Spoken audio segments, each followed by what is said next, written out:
జీఎన్ఆర్టీవీకి స్వాగతం. ముందుగా ముఖ్యాంశాలు. పార్టీ కేంద్ర కార్యాలయంలో రాష్ట్ర విద్యార్థి విభాగ వర్కింగ్ ప్రెసిడెంట్ ఏ రవిచంద్ర విలేకరుల సమావేశం. ఇప్పటికీ 3 సార్లు పిలిచారు, ఇంకో 30 సార్లైనా వస్తా కేటీఆర్.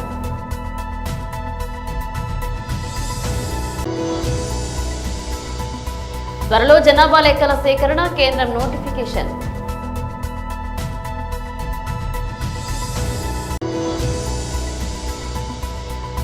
టమాటా రైతును కోలుకోలేని దెబ్బతీస్తున్న ఈజీఈగా.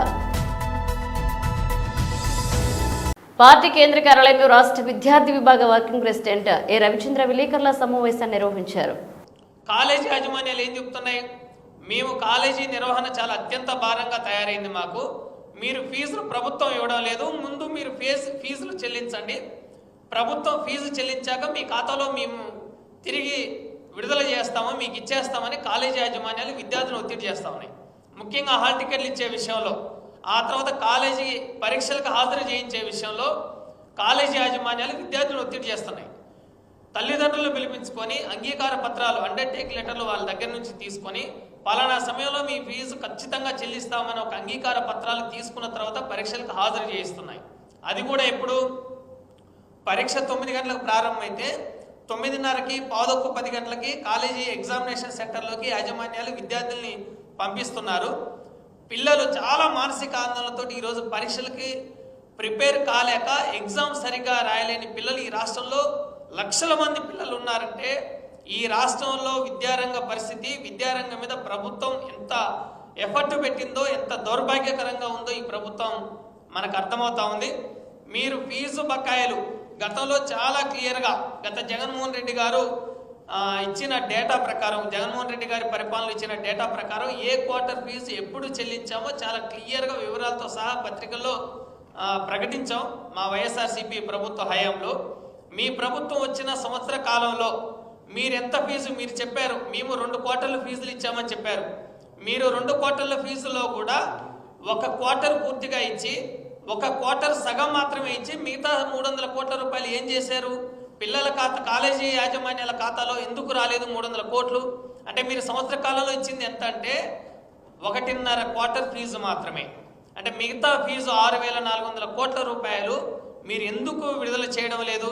ఈ రాష్ట్రంలో SC, ST, BC, minority, EBC విద్యార్థులు ఉన్నత చదువుల కోసం గత జగన్మోహన్ రెడ్డి గారు ఫీజు రియంబర్స్మెంట్ అంటే విద్యా దీవెన, వసతి దీవెన పథకాలను అమలు చేసి బ్రహ్మాండంగా సంస్కరణలు చేసి తల్లుల ఖాతాలోకి పంపించి ఫీజులను కూడా ఎప్పుడు ఖాతాలో వేసే విషయాన్ని మొత్తం డేటాతో సహా పత్రికల్లో, టీవీల్లో ప్రకటనలు ఇచ్చి తల్లుల ఖాతాలో జమ చేస్తే, మీరు ఈ ప్రభుత్వం వచ్చిన తర్వాత ఇంజనీరింగ్ కాలేజీ యాజమాన్యాలు ఇప్పటి వరకు 4 దఫాలుగా సమావేశాలు ఏర్పాటు చేసుకొని ఈ ప్రభుత్వాన్ని 2-3 దఫాలుగా నారా లోకేష్ గారిని కలిసి, అయ్యా నారా లోకేష్ గారు, మా కాలేజీల నిర్వహణ చాలా భారంగా తయారైంది, కష్టసాధ్యం అవుతుంది, మాకు ఇబ్బందిగా ఉంది, మీరు ఫీజులు ఇవ్వండి అని కాలేజీ యాజమాన్యాలు విద్యాశాఖ మంత్రిని కలిశారు. గత జగన్మోహన్ రెడ్డి గారి పరిపాలనలో విద్యాశాఖ మంత్రిని ఏ కాలేజీ యాజమాన్యాలైనా మాకు ఫీజులు రాలేదు, మీ విచారణకు రమ్మని ఇప్పటికే 3 సార్లు పిలిచారు, ఇంకొక 30 సార్లు పిలిచినా వస్తా అన్నారు కేటీఆర్. ఇక తెలంగాణ రాష్ట్ర సాధన కోసం గతంలో జైలుకు వెళ్ళా, ఇప్పుడు మళ్లీ జైలుకు వెళ్లాల్సి వచ్చినా భయపడనంటూ బీఆర్ఎస్ వర్కింగ్ ప్రెసిడెంట్ మాజీ మంత్రి కేటీఆర్ వ్యాఖ్యానించారు. ఫార్ములా 1 రేసింగ్ లో అవినీతి జరిగిందనే ఆరోపణలపై ఏసీబీ దర్యాప్తు చేస్తున్న విషయమూ తెలిసిందే. ఈ కేసుకు సంబంధించి మాజీ మంత్రి కేటీఆర్ అధికారుల విచారణకు పిలిచారు. అలాగే ఈ రోజు ఉదయం 10 గంటలకు ఆయన విచారణకు హాజరయ్యారు. అంతకుముందు బీఆర్ఎస్ పార్టీ కార్యాలయం తెలంగాణ భవన్ వద్ద మీడియాతో మాట్లాడుతూ కాంగ్రెస్ ప్రభుత్వంపై తీవ్ర విమర్శలు చేశారు. తప్పుడు కేసులు పెట్టి విచారణ పేరుతో వేధిస్తే ప్రభుత్వాన్ని ప్రశ్నించడం మానుకుంటామా అని అనుకోవద్దు అంటూ కేటీఆర్ అన్నారు. చట్టం, న్యాయస్థానాలపై తమకు గౌరవం ఉందని నిజం నిలకడ మీద తెలుస్తుందంటూ స్పష్టం చేశారు. కాళేశ్వరం కమిషన్ ఎదుట కేసీఆర్ హరీష్ రావును కూర్చోబెట్టి పైశాచిక ఆనందం పొందారని ఆరోపించారు. ఈ రోజు తనను విచారణకు పిలిచి మానసిక ఆనందం పొందుతున్నారని మండిపడ్డారు. విచారణ పేరుతో పిలిచి అరెస్టు చేసిన ఆశ్చర్యం లేదు అన్నారు కేటీఆర్. కమిషన్లు వేసి మమ్మల్ని ఏదో ఇబ్బంది పెట్టినంత మాత్రాన, వేధించినంత మాత్రాన ప్రజల తరపున ప్రశ్నించడం బంద్ చేస్తామనుకుంటే అది కాంగ్రెస్ ప్రభుత్వం యొక్క అవివేకం, అజ్ఞానం అవుతుంది తప్ప ఇంకోటి కానే కాదు. పెద్దలు కేసీఆర్ గారిని పెద్దలు హరీష్ రావు గారిని కాళేశ్వరం కమిషన్ ముందు కూర్చోబెట్టి మీరు పైశాచికానందం పొందొచ్చు. ఇవాళ ఏసీబీ ముందుకి విచారణకు పిలిపించి కొంత మానసికంగా రాక్షసానందం పొందుతూ ఉండవచ్చు. అవసరమైతే అరెస్ట్ కూడా చేస్తారు కావచ్చు. కానీ ఒకటి పక్క, తెలంగాణ కోసం గతంలోనే జైలుకు పోయి వచ్చిన వాళ్ళం. హైదరాబాద్ బ్రాండ్ ఇమేజ్ను పెంచే ప్రయత్నంలో భాగంగా హైదరాబాద్ బ్రాండ్ని కాపాడే క్రమంలో తీసుకున్న ఒక నిర్ణయం వల్ల మళ్ళీ జైలుకు పోవాల్సి వచ్చినా భయపడేది లేదు. ఒకసారి కాదు 100 సార్లు అయినా జైలుకు పోతాం, కానీ వదిలిపెట్టాం కాంగ్రెస్ ప్రభుత్వాన్ని, కాంగ్రెస్ పార్టీని. మీరిచ్చిన 420 హామీలు, మీరిచ్చిన దొంగ 6 గ్యారంటీలు, మీరిచ్చిన డిక్లరేషన్లు ఇవాళ మీరు లోకల్ బాడీ ఎన్నికలకు సిద్ధమవుతా ఉన్నారని చెప్పి వార్తలు వస్తూ ఉన్నాయి. రేవంత్ రెడ్డి గారు నిన్ను మొత్తం రాష్ట్రంలోని బీసీ వర్గాల ప్రజలందరూ గమనిస్తున్నారు. 42% రిజర్వేషన్ ఇచ్చి 42% రిజర్వేషన్ ఇస్తాం అని కామారెడ్డి డిక్లరేషన్లో చెప్పి మోసం చేసి ఈరోజు స్థానిక సంస్థల ఎన్నికలకు మరి రిజర్వేషన్ ఇవ్వకుండానే పోతున్న వైనాన్ని కూడా బీసీలు గమనిస్తూ ఉన్నారు. రైతు బంధు పేరిట ఎలక్షన్ బంధుగా మార్చి ఎలక్షన్లు వచ్చినప్పుడు మాత్రమే రైతు బంధు వేస్తున్న విషయాన్ని రైతులు గమనిస్తున్నారు. నెలకు 2500 ఎగ్గొట్టిన విషయాన్ని ఈ రాష్ట్రంలోని మహిళలు గమనిస్తూ ఉన్నారు.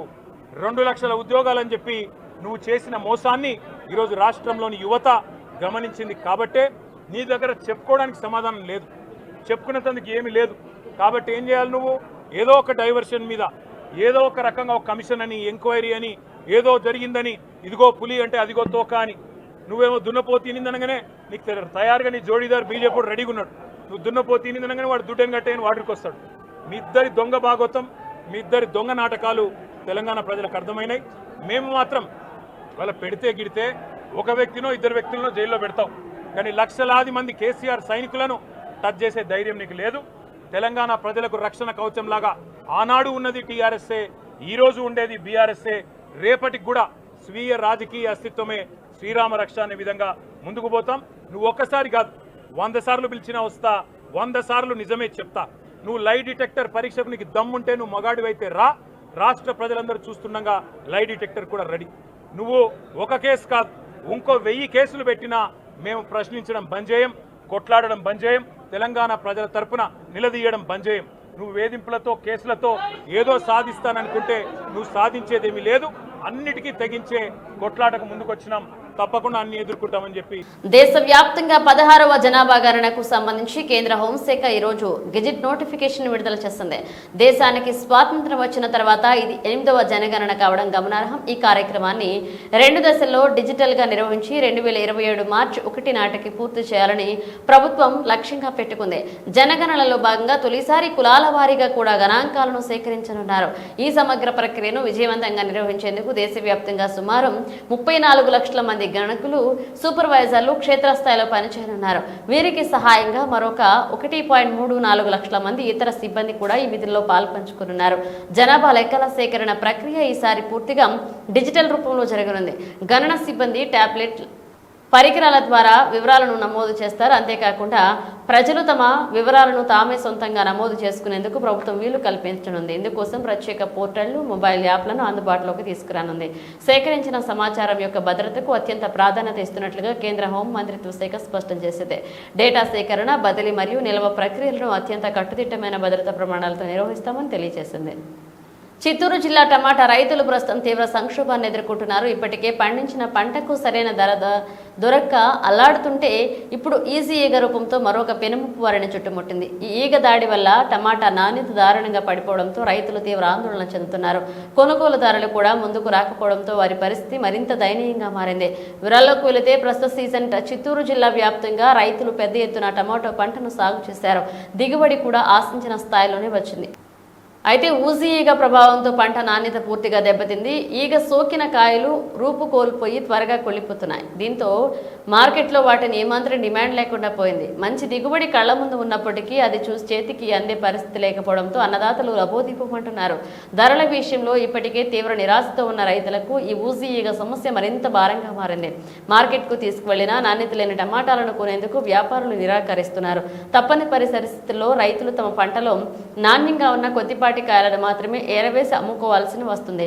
మిగిలిన పంటను, ముఖ్యంగా ఊజి ఈగ సోకిన టమాటాలను ఏం చేయాలో తెలియక రోడ్ల పక్కన పొలాల గట్ల వెంబడి పారపోస్తున్నారు. లక్షలాది రూపాయల పెట్టుబడి పెట్టి రేయింబవళ్లు కష్టపడి పండించిన పంట కళ్లెదుటి నాశనమవుతుండటంతో రైతులు కన్నీరు మున్నీరవుతున్నారు. అభివృద్ధి, సంక్షేమం రెండు కళ్లుగా సాగుతూ కూటమి ప్రభుత్వం ఇచ్చిన ప్రతి హామీని నెరవేరుస్తుందని రాష్ట్ర పురపాలక, పట్టణాభివృద్ధి శాఖ మంత్రి పొంగూరు నారాయణ అన్నారు. ఆదివారం నగరంలోని నవాబుపేట, వెంకటేశ్వరాపురంలలోని పునరుద్ధరించిన FCI అబ్దుల్ కలాం పార్కులను పునఃప్రారంభించారు. ఆదివారం నాడు మంత్రి నారాయణ పుట్టినరోజు కావడంతో వెళ్లిన ప్రతి చోట హ్యాపీ బర్త్డే నారాయణ సార్ అంటూ చిన్నారులు ప్లకార్డులు ప్రదర్శించారు. భారీ కేక్ కట్ చేయించి అందరికీ పంచిపెట్టారు. పుట్టినరోజైనా, పండగ రోజైనా మంత్రి నారాయణ ప్రజలతోనే మమేకమవుతూ వారి అభివృద్ధికి నిరంతరం పాటుపడుతూ వారి మధ్యలోనే ఉదయం నుండి సాయంత్రం వరకు గడపడంతో అభివృద్ధికి మారుపేరు మా నారాయణ అంటూ ప్రజలు జేజేలు పలకడం జరిగింది. ఈ సందర్భంగా మంత్రి మాట్లాడుతూ 1400 కుటుంబాలకు త్వరలోనే సీఎం చేతుల మీదుగా పట్టాలను పంపిణీ చేస్తామని అన్నారు. ఇచ్చారు ఇక్కడంతాను, అయితే వాటిని రెగ్యులేట్ చేయాల్సిన అవసరం ఉండి గత నెలలో 1440 ప్లాట్లు యాక్చువల్గా రెగ్యులేట్ చేయడానికి ముఖ్యమంత్రి గారు చెప్పడం, వారు కమిటీలు ఎంచడం, ఆ కమిటీల ద్వారా వచ్చిన రిపోర్ట్ని క్యాబినెట్కి తీసుకుపోయాం. క్యాబినెట్ అప్రూవ్ చేసింది.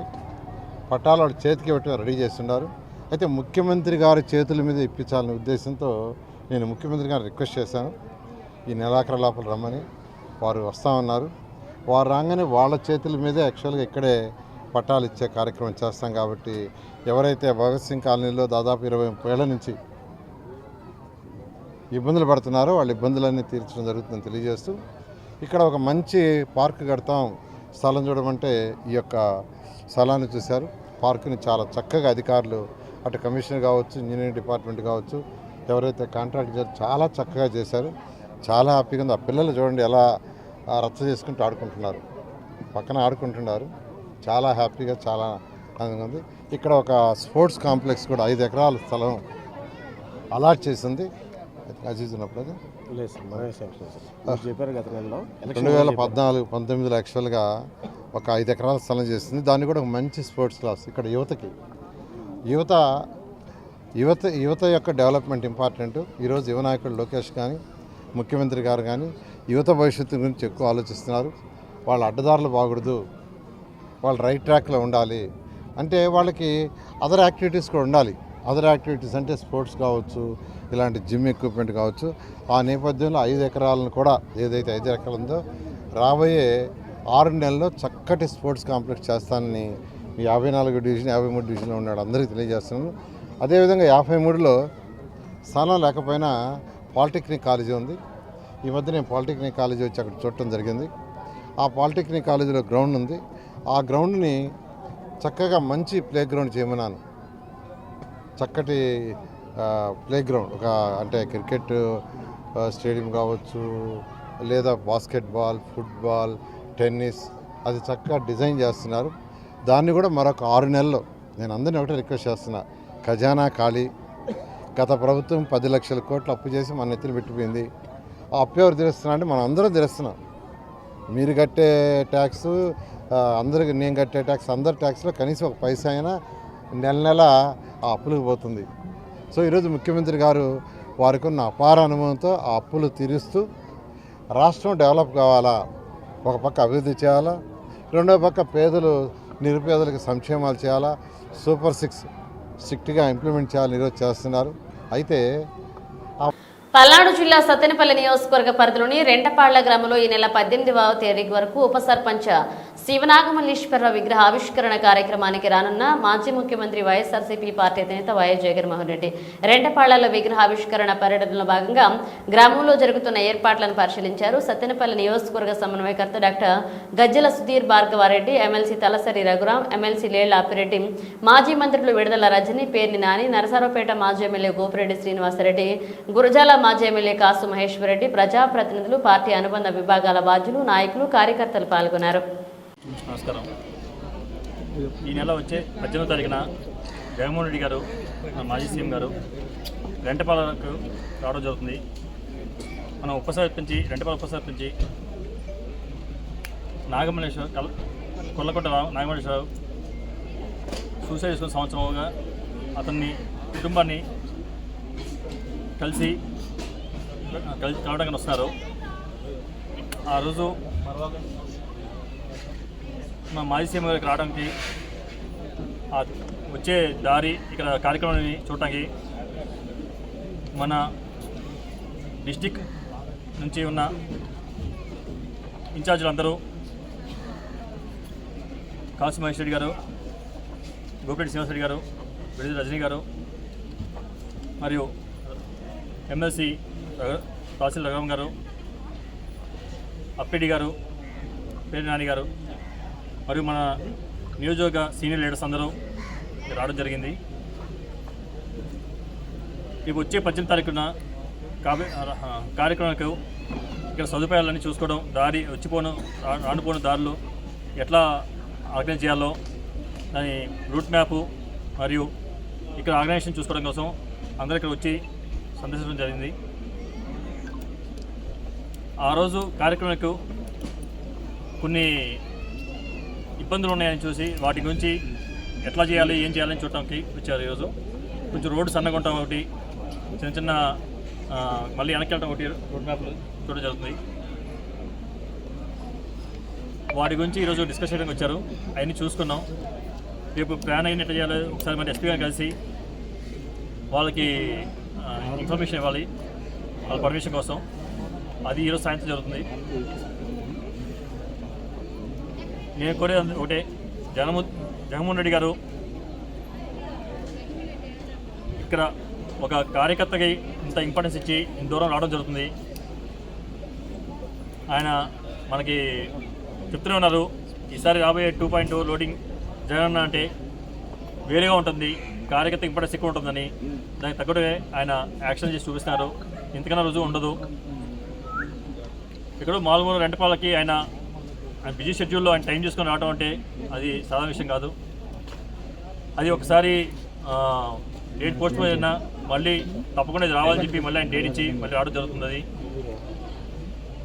ఖచ్చితంగా నేను కోరేది ఒకటి, అందరూ జగన్ అభిమానులు అందరూ, వైఎస్ఆర్ కుటుంబ సభ్యులు అందరం ఆయన వచ్చే తారీఖున అందరం కలిసి వచ్చి జనం అందరం ఆయనకి స్వాగతం పలకాలని కోరుకున్నాను. ఆయన ఈసారి రావడం రోడ్డు పైన రావడం జరుగుతుంది. బై రోడ్డు సత్యంపల్లి మీదుగా రెడ్డిపల్లి వస్తారు. సో మనందరం ఆయనకి ఎదురెళ్ళి స్వాగతం పలకాలని కోరుకున్నాను. మన విలేజ్ నాయకులు, కార్యకర్తలు మరియు మన వైఎస్ఆర్ కుటుంబ సభ్యులు అందరం ఆయనకి ఎదురెళ్ళి ఆయనకి ఘన స్వాగతం పలకాలని కోరుకున్నాను. Thank you. బులెటిన్ ముగించే ముందు హెడ్లైన్స్ మరోసారి. పార్టీ కేంద్ర కార్యాలయంలో రాష్ట్ర విద్యార్థి విభాగ వర్కింగ్ ప్రెసిడెంట్ ఏ రవిచంద్ర విలేకరుల సమావేశం. ఇప్పటికీ 3 సార్లు పిలిచారు, ఇంకో 30 సార్లైనా వస్తా కేటీఆర్.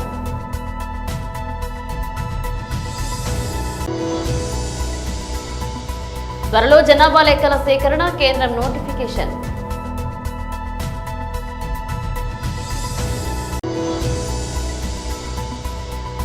టమాటా రైతును కోలుకోలేని దెబ్బతీస్తున్న ఈజీగా. ఇవి బులెటిన్ అప్డేట్స్. మరణ మినిట్స్తో మళ్ళీ కలుద్దాం.